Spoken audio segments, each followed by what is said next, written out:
Hello, welcome or welcome back. My name is Ari and let's talk about my May wrap up.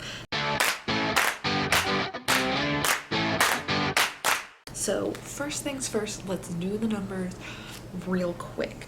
In May, I read 23 books for 7,473 pages, 241 pages per day, and 325 on average pages per book. Genres. The goal this month was to read less fantasy, and while I technically read less fantasy, fantasy was still my biggest section of books. I read 6 fantasy books, 4 graphic novels, 4 horror books, 3 nonfiction, 3 general fiction, 2 thrillers, and 1 sci-fi. The source of my books, 9 of them were backlist books that I have owned, 6 of them were books that I got from my library, 4 were ARCs, 2 brand new that I had just bought, and 1 from Kindle Unlimited. Out of the authors I read, 14 of them were female authors, 8 were male authors, and 1 multiple authors, like short story collection.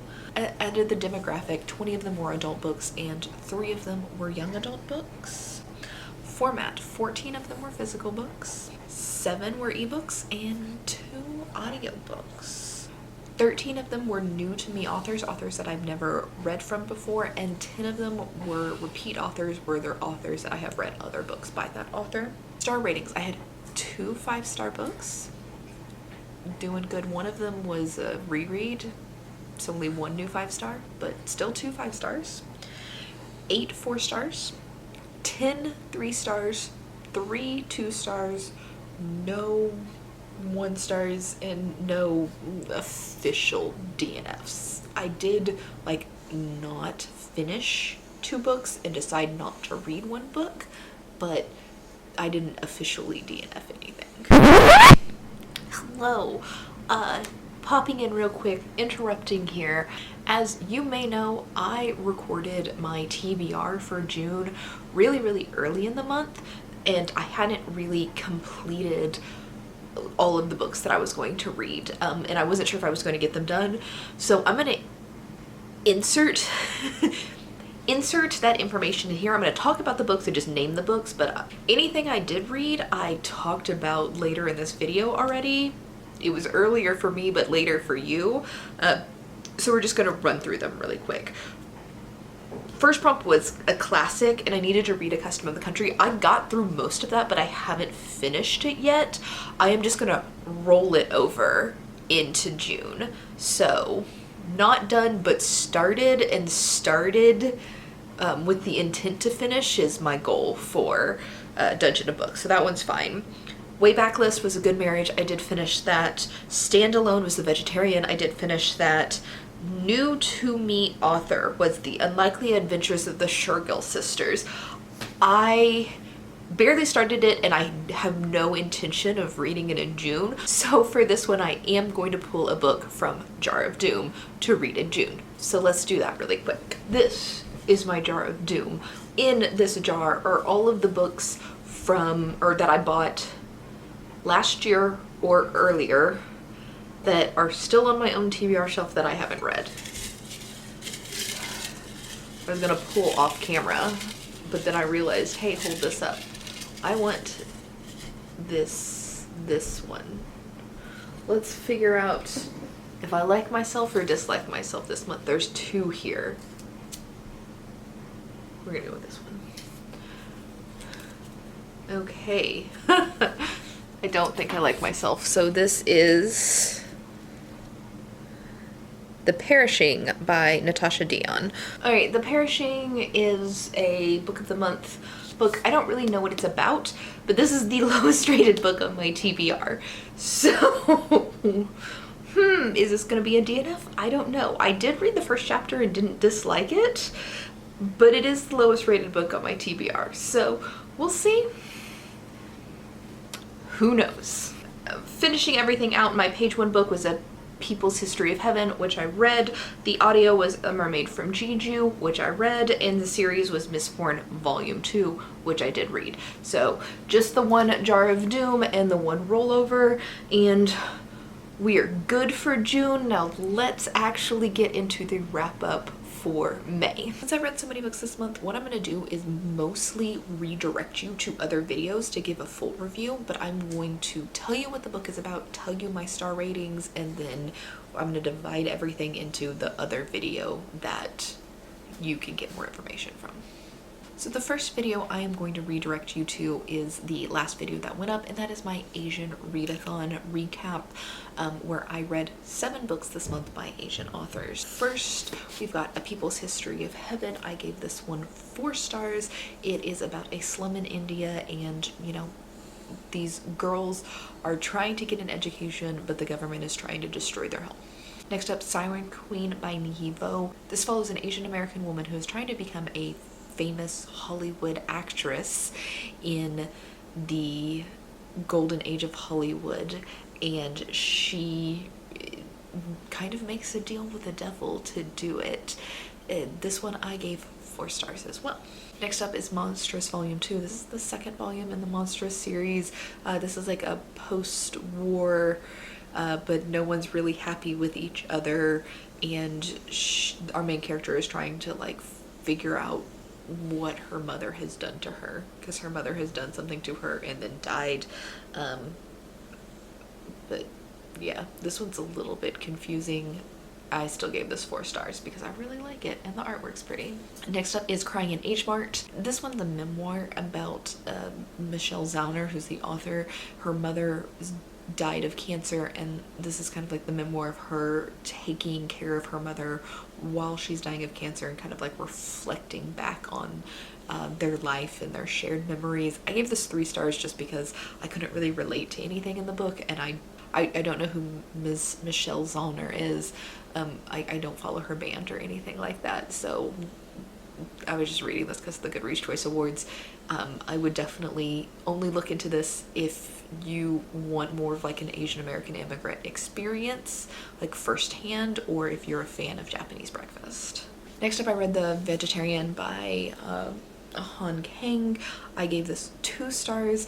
It's pitched as like this woman becomes a vegetarian and her family like forces her not to be a vegetarian, and like body horror and stuff like that. It's not. This is about mental health and like mental illness, so I expected something completely different based on the marketing of this and did not get what I expected, and then didn't really like it. So next up, audiobook The Mermaid from Jeju. I loved this. This was 4 stars.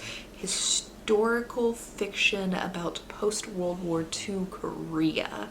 I learned a lot of interesting stuff, and the story was pretty interesting in and of itself. Highly recommend if you like historical fiction but don't want the same old regurgitated World War II stories that you always get. Final one in this group is Ramina by Junji Ito. This is about a planet that comes through a black hole and heads straight for Earth and eats things along the way. I didn't like it because physics don't exist in this universe, so I either give it a 2 or a 3, I don't remember exactly, but be able to suspend your disbelief in order to read this one. The next section I'm going to talk about is the vegetarian vlog that I did, where I read 3 books that were marketed as body horror destined to make me a vegetarian, at least never want to eat meat, or perhaps not want to eat anything at all. One of the books in here I already talked about. Did not like it, 2 star. Next up was Tender is the Flesh by Augustina Bezterrica. Animals become poisonous to humans, deadly poisonous because of some sort of disease, and so humans start farming other humans for meat. I did not like this at all. I know a lot of people do, but I did not like it. I couldn't suspend my disbelief to the point where I felt like it made sense to eat humans instead of just plant-based meats. Like, why is the question I asked the entire time. There were also political discussions in here that I didn't agree with. It reminded me of like Republican talking points, so this one wasn't for me. But yeah. And then the third one I read was The Troop by Nick Cutter. These Boy Scouts in Canada go to this tiny little island and are having like a weekend long camping trip to like earn merit badges. But this guy with some sort of disease like crashes his boat into the island, and he is very hungry and will eat literally anything. I ended up giving this 2 stars. I didn't like the characters in this book, and it's a very character-driven narrative, but the teenage boys in this book are fucking awful human beings. So the vegetarian vlog was not very successful, but let's move into the next vlog I did, which was Bookopoly, where I read 8 books in 48 hours. First one is a repeat, People's History of Heaven. I've already talked about that. Next up, I read a graphic novel called The Wicked, the Divine, The Wicked plus the Divine. I don't know how to say this, The Wicked and the Divine. This is a interesting graphic novel series that I'm looking forward to reading more. I think I gave it 4 stars. It was 3 or 4 stars, but every 90 years gods of like multiple religions, like 12 of them take on human form and live for 2 years, and then they die, and that's the premise. It's kind of interesting. After that, I finished Seasonal Fears by Seanan McGuire on an audiobook. This is a 3-star. It follows a couple, Melanie and I can't remember the guy's name. They are in the running to become the physical human manifestations of the winter and the summer, but they have to win this like competition and be the first through the labyrinth against other people who are trying to become the winter and the summer. It's mostly a road trip book. The audiobook isn't bad at all, though, if you want to read it as an audio. Next up is The Red Tree by Caitlin Kiernan. This is about a author who her partner commits suicide, and she goes to Rhode Island or Maine or somewhere in somewhere in New England, and attempts to like write a book because she's very late turning in a manuscript to her editor, and the house is like cursed or haunted or something like that, and this entire story is done in like journal form, so she's like writing a journal to herself, but it's kind of meta because the journal was published by her editor post-mortem because she died in this house. Somebody found her journal, sent it to her editor. Her editor, edited it and made it into a fictional novel. This reminds me a whole lot of House of Leaves without like the weird flipping the pages upside down. So if you like House of Leaves, I definitely would recommend this. This is a 5-star for me. I love this. Don't let this ugly cover put you off. Next book was another one I've already talked about, which is Romina by Junji Ito. Next, Imposters by Scott Westerfeld.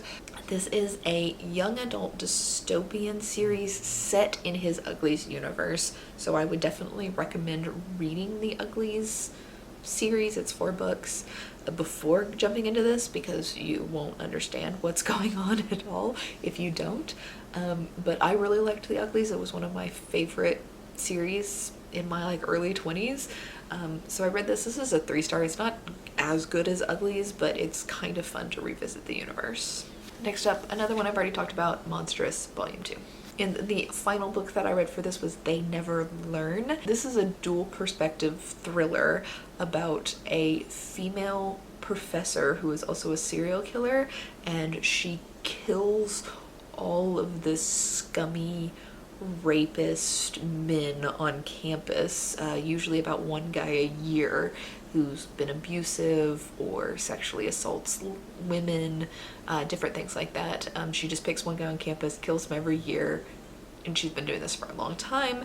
And then the second perspective is a young girl who is a freshman at this same university, and she, you know, is kind of naive and stuff like that, and obviously you know that she is going to end up dealing with a scummy guy like this, but yeah, I really liked this.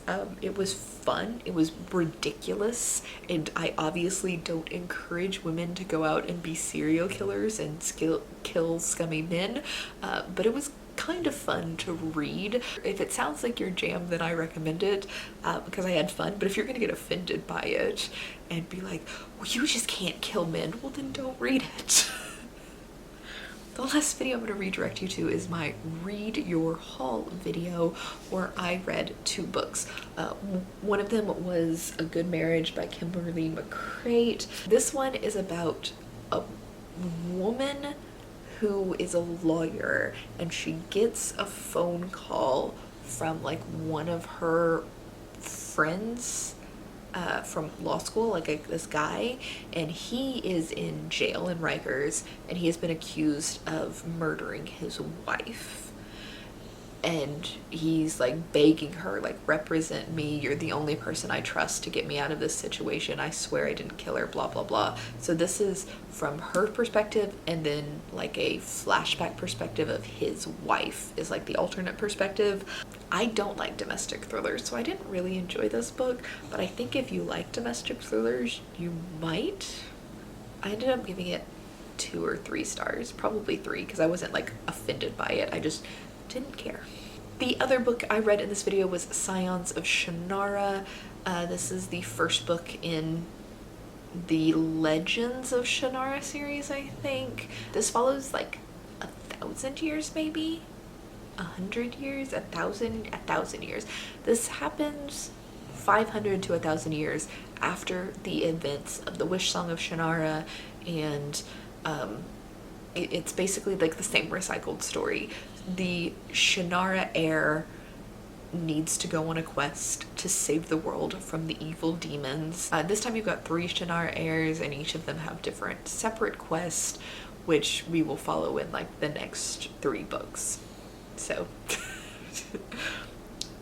this one's not important unless you're deep into the Shannara series. While in the process of editing this video, I realized that I didn't talk about my ARC video for some reason, so I'm recording this on my cell phone and editing it in right here.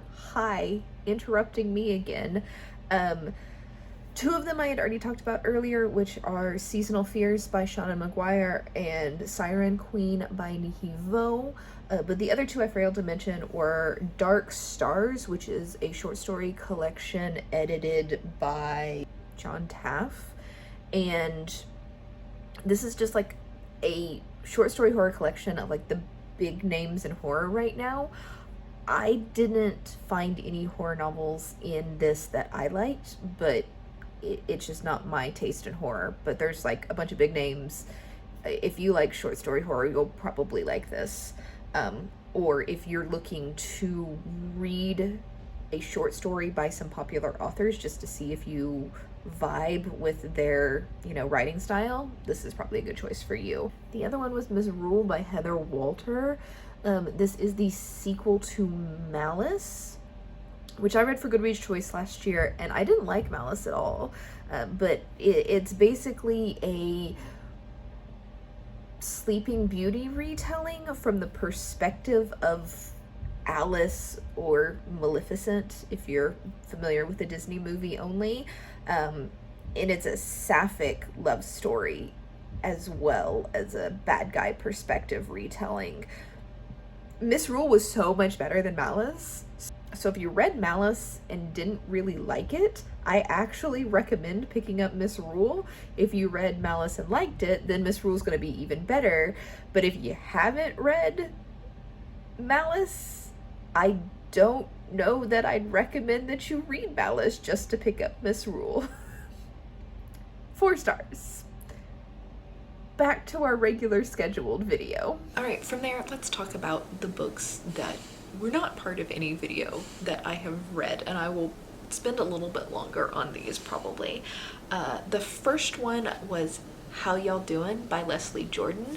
This one was a nomination for Goodreads Choice Awards in, I don't know what category, memoir maybe, and it seemed interesting to me, so I picked it up. It's basically like stories from Leslie Jordan's life, right? That's all it is. It's just little, it's little stories that kind of bounce around, not really related to each other than their stories from his life.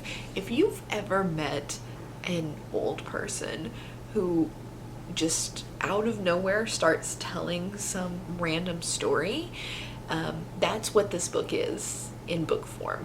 Like, there's no timeline to it. It's just, you know, different stories. It's not bad. It's interesting if you're a fan of Leslie Jordan and just want to know more about his life.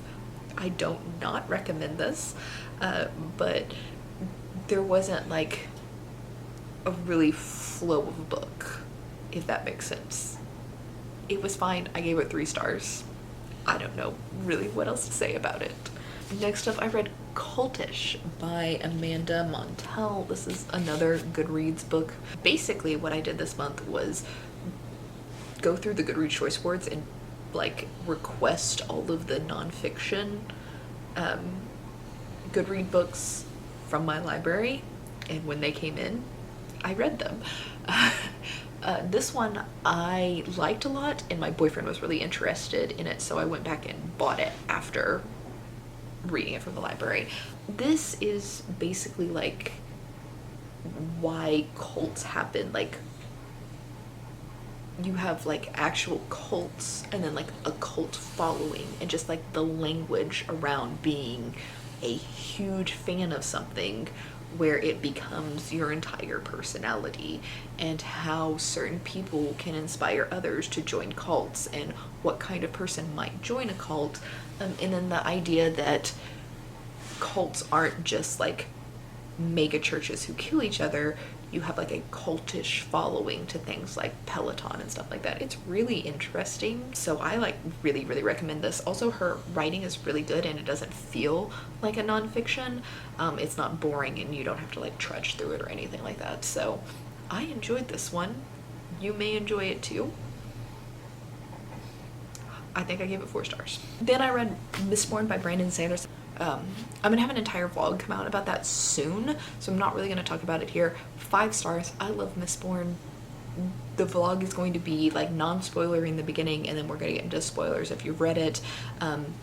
I am reading one Mistborn book every single month until the newest one releases in November, so if you want to join that read along with me. This month we're reading The Well of Ascension, which is Mistborn 2, which will either be a video about that at the very end of June or early July. After that, I read Galliant by V.E. Schwab. The hold for that came in like mid-month, and I had it on hold since it released in February. This was like a young adult book about a haunted house in like a other realm. I don't remember much about this book. It wasn't good, and it felt like something I've already read before, though I couldn't tell you what that story was. But it felt like I'd seen it before. So I haven't seen a lot of great reviews of Galliant. It's okay, but it's not great. And if you have something more important to read, then read that instead. I would really only recommend this to people who are like really big fans of V.E. Schwab. And then the last book that I'm talking about this month is Long Way Down, the graphic novel by Jason Reynolds. I needed a direction book for Buzzwordathon, and I was looking at graphic novels, found this one because it's got the word down in it. And basically what this is about, this is a graphic novel based off a actual book. I hear the book is better, so I would probably recommend the book over the graphic novel. This was the last day of the month, and I needed to read something as quickly as possible. This basically follows a young man whose brother has been shot, and he has lived his life by rules involving shootings because people around him are killed in gang violence all the time. And the rules are don't cry, don't narc, so don't tell the cops, and get revenge. And basically his brother's killed. He thinks he knows who killed his brother, so he finds his brother's gun, and from the 8th floor of his apartment down to the lobby, he takes the elevator going off to kill this guy, to follow the third rule, get revenge. And on each floor, a ghost of somebody that he knows who has died from gun violence gets into the elevator and has a conversation with him, like kind of working through like what he's about to do and if this is really the correct answer. So it's very sad. So don't be like me and read it in public on an airplane with a bunch of people all around you where you're going to ugly cry. But it's very interesting and informative of like something that I've never experienced. Like, I understand that gang violence happens all the time, and I understand there's reasonings behind this, but I've never experienced anything like that. So it's a really interesting look that on something that for me as a white person is very easy to just like vilify. Like, why aren't you letting the cops deal with this? Or other stupid arguments that white people make all the time and excuses. But it's just from a perspective that I don't have. I've read in other books, but Jason Reynolds is a very, very good storyteller. So I definitely recommend this for an interesting perspective to gun violence and gang violence. And that is everything. That's all we got. Down in the comments below, let me know what your favorite or least favorite book you read this month was. Anything you'd recommend to me that you read this month. And if you don't have anything to say but want to leave me an emoji, leave me a flower emoji. Spring is here, April showers bring May flowers, all that kind of thing. So leave me a flower emoji down in the comments below, and I will see you in the next video.